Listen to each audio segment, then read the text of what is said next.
sur Europe 1, 9h30, 11h avec Thomas Villers. Et nous ont rejoint dans ce studio Olivier Pouls pour les papilles. Salut Olivier. Bonjour les amis. Et Nicolas Caro pour les mamies. Non, pour les livres. Salut, ça va Nicolas? Un beau livre, Thomas, ça va. Et je suis très heureux de recevoir ce matin, pour une fois, un vrai professionnel dans ce studio. C'est vrai. Ça fait du bien. Ça change un médecin, ingénieur biomédical, chercheur dans le domaine de la prévention du diabète et du surpoids. Cet homme a compris avant tout le monde qu'on entretenait tous une relation toxique avec le sucre. Il est temps de mettre un terme à cette relation. Reste à savoir comment. Bonjour, docteur Réginald Dalouche. Bonjour. Merci de me recevoir. Merci d'être avec nous ce matin. Alors, Je sais pas si je vous dis bonjour.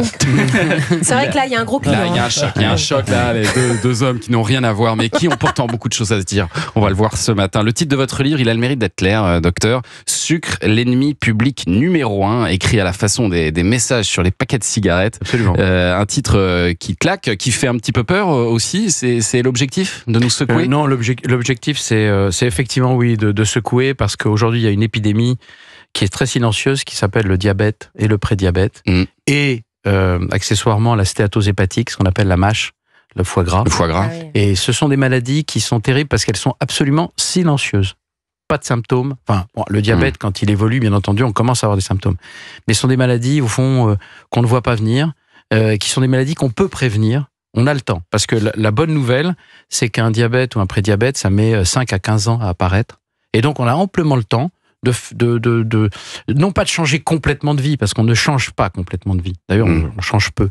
Mais par contre, d'adapter sa vie pour faire en sorte que son foie, parce que c'est le foie qui régule le sucre dans le sang, hein, c'est le pancréas qui fait de l'insuline, mais c'est le foie qui a les stocks de sucre et qui le libère ou pas. Donc en fait, aujourd'hui, il y a vraiment des origines liées à cette maladie qui est une véritable épidémie. Je vous donne quelques chiffres quand même. Il y a aujourd'hui plus de 500 millions de gens dans le monde qui sont diabétiques. Plus de 500 millions. Et il y a 1 milliard de prédiabétiques. 70% seront diabétiques dans les 10 ans. Donc c'est vraiment quelque chose qui est le véritable enjeu de nos pays. Et ça touche les pays dits en développement. Je ne sais pas si on peut encore dire ça, parce que c'est un peu... En voie de développement. Voilà, en voie de développement. Mais ça touche les pays pauvres comme les pays riches. Voilà, on va être simple. Le problème du sucre, c'est que c'est aussi, docteur, un de nos meilleurs amis depuis l'enfance. Oui, absolument. Surtout que aujourd'hui, les parents font peut-être plus attention, mais à mon époque, nous, on était vraiment biberonnés au sucre. Il n'y avait pas de problème. Donc, c'est dur de l'oublier pour nous. C'est très dur, d'autant qu'on a une relation très très forte avec le sucre. Hein. Je prends toujours cet exemple, ça fera sourire ceux qui me connaissent, mais quand vous êtes dans le ventre de votre maman, ce que vous déglutissez, le liquide amniotique que vous déglutissez, eh bien, c'est un liquide qui est légèrement sucré. Ah, déjà. Déjà. Quand vous allez téter, la première tétée, si votre maman allaite, à ce moment-là, il va y avoir, si le lait est légèrement sucré, c'est qu'il est bon à la consommation. S'il est acide, c'est codé génétiquement, le bébé fait une grimace, il repousse, parce que l'acidité, ça veut dire infection. Et donc, on a un codage avec le sucre, mais ce que n'avait pas prévu la nature ou le créateur, ça dépend ce que vous pensez, c'est qu'on aurait autant de sucre à table. C'est-à-dire que le sucre est apparu à partir du début du XVIIIe siècle, avec les grandes cannes à sucre. C'est d'ailleurs lié, je suis désolé de le dire, très fortement à l'esclavage, puisque l'esclavage, c'était le sucre. Et pourquoi le sucre d'ailleurs? Pourquoi? Parce que on a eu avec le charbon, je suis désolé, mais je remonte jusque-là. Ouais, avec le charbon, on a eu la révolution industrielle. C'est-à-dire qu'on a pu faire fondre du fer, faire des machines, en gros. Voilà. Mais il fallait pour ça des hommes et des femmes pour travailler.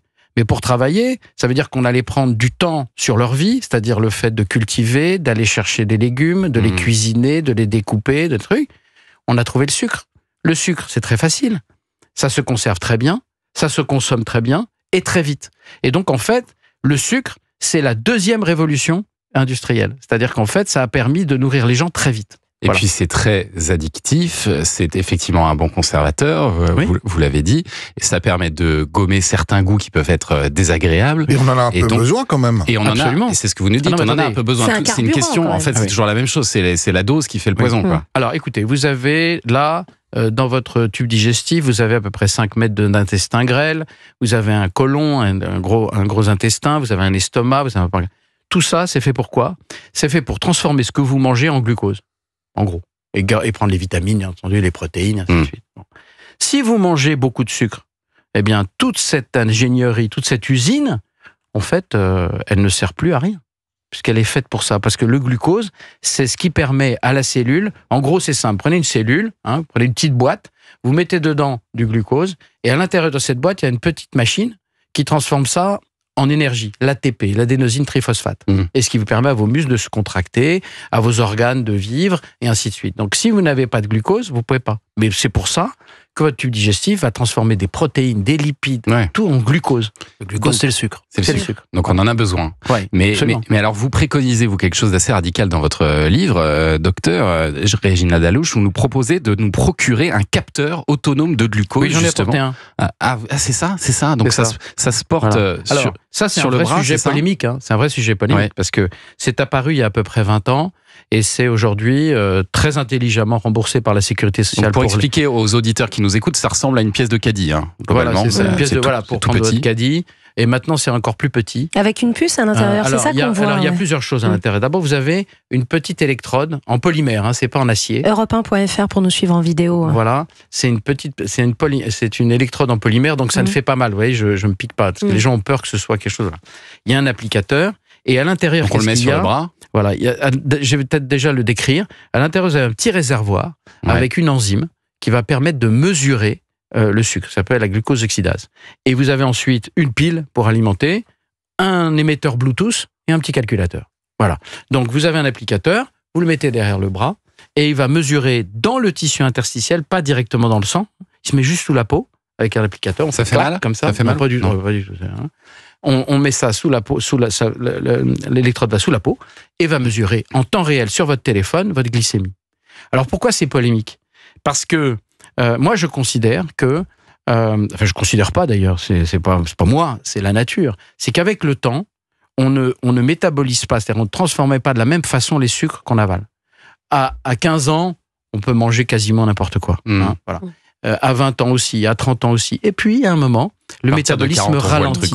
40, 45, 50, le métabolisme ralentit. Et à ce moment-là, il faut savoir comment on réagit quand on mange du sucre. Au début, ça peut aller très bien. Et donc, moi, je préconise qu'à partir de 30 ans ou 35 ans, tous les 5 ans, on se met un capteur, ça dure 14 jours. Ah, mais c'est pas uniquement réservé aux gens diabétiques. Pour tout le monde. Moi, je croyais que c'était que pour les diabétiques. Non, mais moi, je milite pour que les gens aient une parfaite connaissance. Mais si vous voulez, pour un médecin, je suis désolé, et je suis sûr que mes confrères, qui sont en France, il faut quand même le dire, je sais qu'ils sont très... on parle beaucoup d'installation. Les médecins français sont bien formés. Ce sont des gens compétents. Et malheureusement, les gens viennent les voir quand c'est parfois un peu trop tard. C'est-à-dire que le diabète est installé, comme il n'y a pas de symptômes. Donc moi, je milite pour la prévention. Parce que si vous le savez tôt, vous prenez les dispositions. Tous les médecins de France savent très bien ce qu'il faut faire et conseiller leurs patients. Et ensuite, on évitera la pathologie et les complications. Sucre, l'ennemi public numéro 1. On va continuer à en parler ce matin dans cette émission. Et puis, on va avoir un conseil lecture avec Nicolas Caro. Ça, au moins, ça fait pas grossir a priori la lecture. On revient tout de suite sur Europe.